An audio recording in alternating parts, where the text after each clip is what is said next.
Hello everyone, welcome back to my channel. Hope you all are doing well. So today we are going to discuss the next chapter of class 10th civics, federalism. So basically what is federalism? अगर हम in simple language बोले या simple भाषा में बोले तो federalism is the power division between the two levels of government, जहाँ पे हमारी एक यूनियन गवर्नमेंट है एंड स्टेट गवर्नमेंट है. बट अब हम इसके बारे में और ज़्यादा समझते हैं कि और क्या क्या चीज़ें फेडरलिज्म में होती हैं. So let's start. सो सबसे पहले फेडरलिज्म को समझने से पहले हम बात करते हैं कि what is a unitary government. Unitary form of government में क्या होता है? तो basically unitary form of government में दो तरीके की गवर्नमेंट हो सकती है. ये फर्स्ट फॉर्म है और ये वाली सेकेंड फॉर्म है. फर्स्ट फॉर्म में क्या होगा कि पूरी कंट्री के लिए सिर्फ सेंट्रल गवर्नमेंट है और वहाँ पे सिर्फ किसी कंट्री में सिर्फ वही गवर्नमेंट है, वही वहाँ का शासन कर रही है. ठीक है. उसके बाद सेकंड फॉर्म क्या हो सकती है कि सेंट्रल गवर्नमेंट भी वहाँ एग्जिस्ट करती है, साथ ही साथ स्टेट गवर्नमेंट भी एग्जिस्ट करती है. बट स्टेट गवर्नमेंट जो भी डिसीजन ले रही है वो सेंट्रल गवर्नमेंट के कहने पर ले रही है. वहाँ पे वो दोनों क्या हैं? इंडिपेंडेंट नहीं हैं. स्टेट गवर्नमेंट इंडिपेंडेंट नहीं है, वो सब ऑर्डिनेट है सेंट्रल गवर्नमेंट के. तो इसीलिए यहाँ पे हमने ये बनाया है काइंड ऑफ कठपुतली. ये सेंट्रल गवर्नमेंट है और ये स्टेट गवर्नमेंट है, वो उनको जैसे चाहे उस तरीके से नचा सकती हैं. सो यहाँ पे क्लियर हो गया है कि पावर किसके पास होगी. इस फॉर्म में भी सेंट्रल गवर्नमेंट के पास ही है और यहाँ पे भी सिर्फ एक ही गवर्नमेंट ही एग्जिस्ट करती है, तो उसके पास ही सारी पावर है, वही देश का शासन चलाएगी. उसके बाद हम नेक्स्ट बात करते हैं कि what is federalism, our main topic. ठीक है. तो फेडरलिज्म में हम बात कर रहे हैं कि बेसिकली पावर का डिवीज़न है या जो पावर शेयरिंग है, जो हमने लास्ट चैप्टर में डिस्कस किया था, पावर शेयरिंग. तो यहाँ पे फेडरलिज्म में हम बात करें कि जो पावर शेयरिंग है ना, वो टू लेवल्स ऑफ गवर्नमेंट में है. सेंट्रल गवर्नमेंट जो कि पूरी कंट्री पर शासन करती है और स्टेट गवर्नमेंट जो स्पेसिफिक रीजन्स के लिए होती है, बेसिकली स्टेट्स के लिए होती है.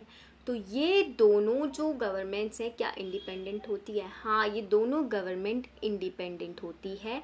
इनके अपनी ही कुछ रिस्पॉन्सिबिलिटीज़ होती है, ड्यूटीज़ होती है, जुरिडिक्शंस होती हैं जिन्हें इन्हें फॉलो करना पड़ता है. इनके अपने पर्टिकुलर क्षेत्र हैं, जैसे कि इंडिया कंट्री के लिए सेंट्रल गवर्नमेंट है और यहाँ पे स्टेट गवर्नमेंट है फॉर द स्टेट. फिर हम बात करते हैं इनके फीचर्स की कि क्या क्या फीचर्स होते हैं फेडरलिज्म के. तो इसमें कॉमन फीचर्स भी होते हैं, बट हम इसको बेसिकली इंडिया के कॉन्टेक्स्ट में समझने की कोशिश करते हैं.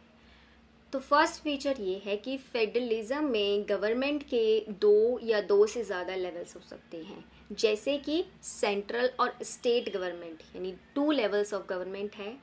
ठीक है. बट इंडिया में टू लेवल्स के साथ साथ एक और लेवल है रीजनल, जिसमें हमारे पंचायती राज और एमसीडी आता है, जिसे हमने 1990s के दौर में अपनाया था 73rd and 74th constitution amendment के बाद. ठीक है.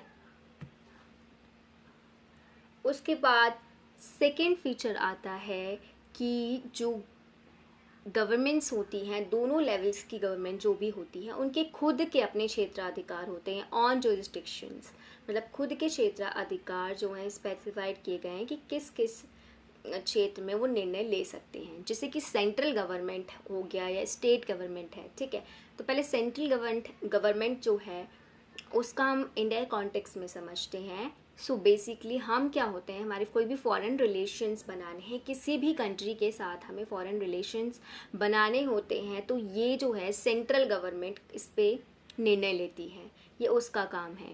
या देश में कौन सी करेंसी होगी, किस तरीके के कॉइन्स होंगे, ये भी सेंट्रल गवर्नमेंट के जुरिस्डिक्शन का पार्ट है. इसके अलावा डिफेंस या सिक्योरिटी जो है वो सेंट्रल गवर्नमेंट के अंदर आती है. ठीक है.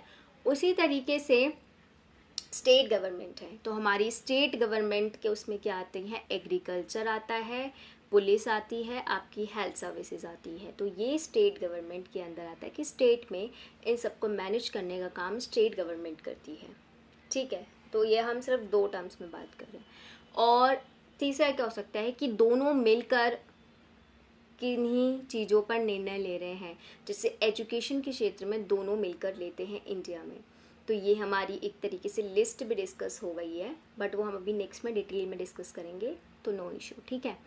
ठीक है, तो एजुकेशन पे निर्णय ले रहे हैं एंड फॉरेस्ट को लेकर डिसीजंस दोनों ले सकते हैं, क्योंकि ये दोनों के क्षेत्राधिकार के अंतर्गत आते हैं। और साथ ही साथ मैरिज को लेकर भी दोनों ही निर्णय लेते हैं। तो अब हम इसमें डिस्कस करते हैं बेसिकली कि इनका स्पेसिफाइड जुरिस्डिक्शन होता है कॉन्स्टिट्यूशन में, ठीक है। तो ये कॉन्स्टिट्यूशन के थ्रू इनका जो भी क्षेत्राधिकार है वो स्पेसिफाइड कर दिया जाता है। जैसे in the context of India हम बेसिकली समझते हैं कि यूनियन लिस्ट होती है जिस पर सेंट्रल गवर्नमेंट कोई भी निर्णय लेती है, ठीक है। और साथ ही साथ इसके जो नंबर है लिस्ट में कितने सब्जेक्ट्स हैं, उसमें 100 सब्जेक्ट्स हैं जिस पर कि हमारी गवर्नमेंट यानी सेंट्रल गवर्नमेंट कोई भी निर्णय ले सकती है, ठीक है। एटॉमिक एनर्जी हो गया, फॉरेन रिलेशंस हो गए, हमारी किसी भी कंट्री के साथ हमें रिलेशनशिप अपने मजबूत करने हैं या कुछ भी करना है, इस पर सेंट्रल गवर्नमेंट निर्णय लेती है कि कैसे किया जाएगा, कौन सी करेंसी होगी या कौन से कॉइन्स कंट्री में चलेंगे, इस पर भी जो निर्णय है वो सेंट्रल गवर्नमेंट लेती है। And defence is obviously one of the important thing, ठीक है। फिर आता है जिस स्टेट लिस्ट जिसपे कि स्टेट गवर्नमेंट निर्णय लेती है। इसमें हमारे पास एटलीस्ट जो हैं 61 सब्जेक्ट्स हैं जिस पर कानून बनाने का अधिकार स्टेट गवर्नमेंट को दिया गया है, जिसमें आता है पुलिस, ठीक है, एग्रीकल्चर और प्रिजन से रिलेटेड थिंग्स। और फिर ऐसे भी हमारे पास एक और लिस्ट हमने बनाई है जिसे कि कॉन्करेंट लिस्ट कहा गया, जिसपे कि दोनों ही जो लेवल की गवर्नमेंट है, सेंट्रल और स्टेट गवर्नमेंट दोनों ही मिलकर निर्णय ले सकती हैं, जिसमें कि 52 सब्जेक्ट्स हैं, जिसमें अडॉप्शन से रिलेटेड कुछ है, फॉरेस्ट से रिलेटेड कुछ है, ट्रेड यूनियंस है या फिर एजुकेशन से रिलेटेड कुछ है। इन पे जो भी निर्णय लिए जाएंगे दोनों ही मिलकर लेते हैं, ठीक है।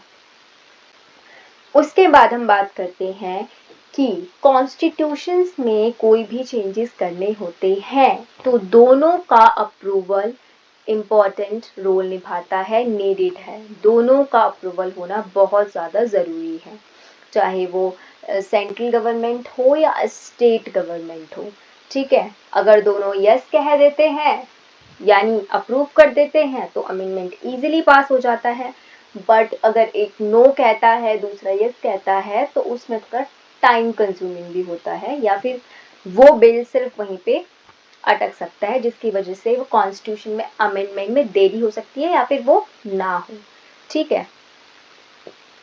उसके बाद हम फिफ्थ जो इम्पॉर्टेंट फीचर है फेडरलिज्म का वो ये है कि the supreme court settles disputes and interprets powers between union and state governments.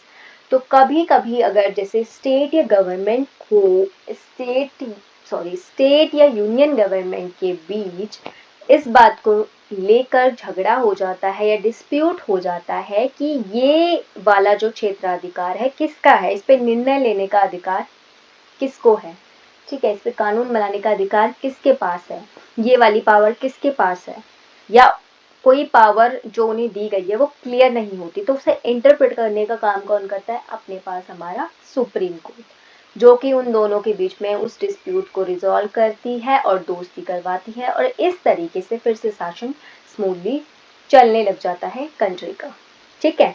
उसके बाद 6 आता है फाइनेंशियल ऑटोनॉमी।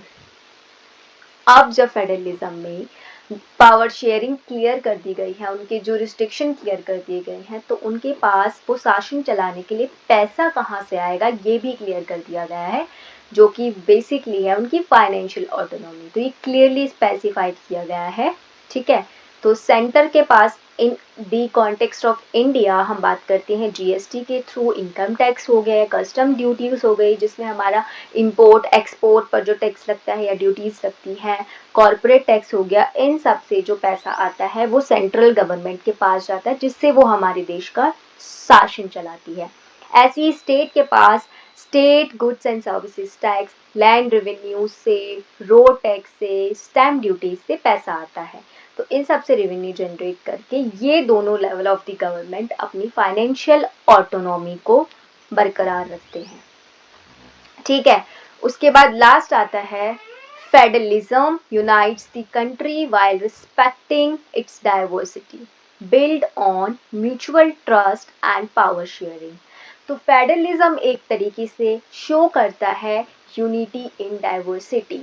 तो स्टेट गवर्नमेंट जैसे इंडिया में एग्जिस्ट करती है तो इसका मतलब क्या है, वो डाइवर्सिटी को रिस्पेक्ट करती है। उसे पता है कि डिफरेंट डिफरेंट रीजन में, अलग अलग स्टेट में अलग अलग धर्म को मानने वाले, अलग अलग एथनिक ग्रुप्स, अलग अलग कल्चर और लैंग्वेज को फॉलो करने वाले लोग रहते हैं। तो इसलिए वहाँ डाइवर्सिटी को वो सपोर्ट करती है स्टेट गवर्नमेंट के थ्रू। इसलिए पावर शेयरिंग को इम्पॉर्टेंट मानती है जिससे कि सेंटर और स्टेट दोनों ही गवर्नमेंट के बीच में भी अंडरस्टैंडिंग बनी रहती है, एक म्यूचुअल ट्रस्ट बना रहता है और पावर शेयरिंग भी होती है। Thank you so much for watching the video. Please don't forget to like and share the video and subscribe my channel Police Tutor.